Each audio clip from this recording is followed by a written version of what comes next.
అని అనేవాడు.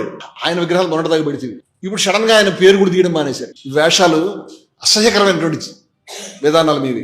ఇవాళ మీరు చెప్తున్నటువంటి తక్కువ భాష్యం ఏదైతే ఉన్నదో, భక్తులంతా నిశ్శబ్దంగా ఉన్నారు కాబట్టి, సహనంగా ఉన్నారు కాబట్టి, నీ 10-15 మంది వేసే డాన్సులు చూసి మీదే రాజ్యం అని మీరు అనుకుంటున్నారు. ఆ మహానుభావుడు చెప్పినటువంటి శ్రద్ధ సబూరి అంటే ఏమిటి? శ్రద్ధ సహనం అని. ఇది హిందూ మతమా? మీరు చెప్తున్నటువంటి ద్వేషం అసహనం హిందూ మతమా? నాకు తెలుసుకుందాం. ద్వేషం అసహనం చెప్తున్నావు, నువ్వేం చెప్తున్నావు? నువ్వు ఆడైతే హేట్ చేయమని చెప్పు. ఇది హిందూ మతమా? శ్రద్ధ సబూరి హిందూ మతమా?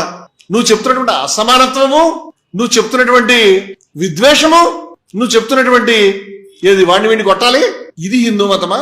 లేకపోతే మహానుభావులు చెప్పిన నిర్దోషం ఈ సమం బ్రహ్మ, సమానత్వమే బ్రహ్మం, అది హిందూ మతమా? తతోన విజుగుప్సతే, ఇది హిందూ మతమా? నువ్వు చెప్పే తక్కువ సూత్రాలు హిందూ మతమా? మా విద్వేషావహే, అది హిందూ మతమా? నువ్వు చెప్పేది హిందూ మతమా? అయం నిజ పరవేతి గణనాలకు చేత వాడు నావాడు వీడు పరాయవాడని లో లెవెల్ పీపుల్ ఆలోచిస్తారండి. ఆయన మహానుభావుడు కాబట్టి లో లెవెల్ కూడా ఉన్మాదులు ఆలోచిస్తారని చెప్పాలి మీరంటూ. వాడు నావాడు వీడు పరాయవాడని. ఉదార చరితానంతో వసుదైక కుటుంబం, ఇదిరా హిందూ మతం అంటే. ఇవాళ హిందూ మతానికి మీరు నిర్వచనం ఇచ్చేంత స్థాయి మీకు లేదు.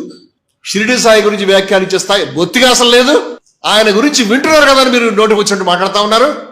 హెచ్పి తరఫున, జై భారత్ ఉద్యమం తరఫున చెప్తున్నాం, మేము షిరిడి సాయి ఉద్యమం వెంట, షిరిడి సాయి భక్తులు వెంట ఉంటాం. ఎందుకంటే భారతీయ ఆత్మని, హిందూ మతం యొక్క ఆత్మని, సనాతన ధర్మం యొక్క ఉత్కృష్టమైన సారాన్ని వాళ్ళు కాపాడారు 2 చేతుల్లో. గొప్ప సారాంశం ఆ మహనీయుడి బోధనల్ని కాపాడుకుంటూ వచ్చారు. ఆ మహనీయుడి యొక్క బోధనల్ని ప్రతి ఊర్లోకి వెళ్ళినాయంటే కారణం ఈ యొక్క హిందూ మతం ఏదైతే వేల సంవత్సరాల నుంచి ఉపనిషత్తుల రూపంలో, గీత రూపంలో చెప్తుందో దానికి అనుగుణంగా ఉన్నాయి కాబట్టి, దాని యొక్క ప్రకటన రూపంగా ముందుకు వచ్చినాయి కాబట్టి ఆ ఉద్యమం వెంబడి మేము ఉంటాం. ఆ సాయిబాబా భక్తుల వెంబడి మేము ఉంటాం. సాయిబాబా భక్తులకి మేము సేవకులుగా, రక్షకులుగా ఉంటాం. మేము కంటికి రెప్పలా ఉంటాం. మిమ్మల్ని ఎవరిని వదిలిపెట్టాం. మీరు అనుకుంటే రోడ్డు మీద నిలేస్తాం మిమ్మల్ని. మాటకి మాట, ప్రశ్నకి ప్రశ్న, జవాబుకు జవాబు, తర్కానికి తర్కం రాజుస్తుందాం. మీరు ఆపకపోతే యూ విల్ బి ఎక్స్పోజ్డ్.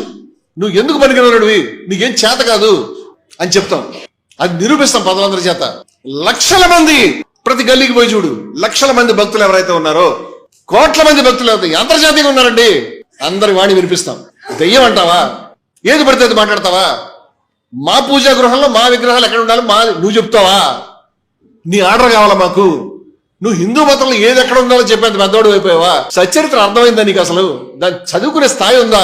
నీ యొక్క ఏదుందో పుస్తకాలు మాకు తెలుసు, చదువుకో బాగా. కానీ గుర్తుపెట్టుకో, హిందూ మతం సహస్రాబ్దాలుగా ఏ విలువలు నిలబడిందో దానికి వ్యతిరేకం నువ్వు.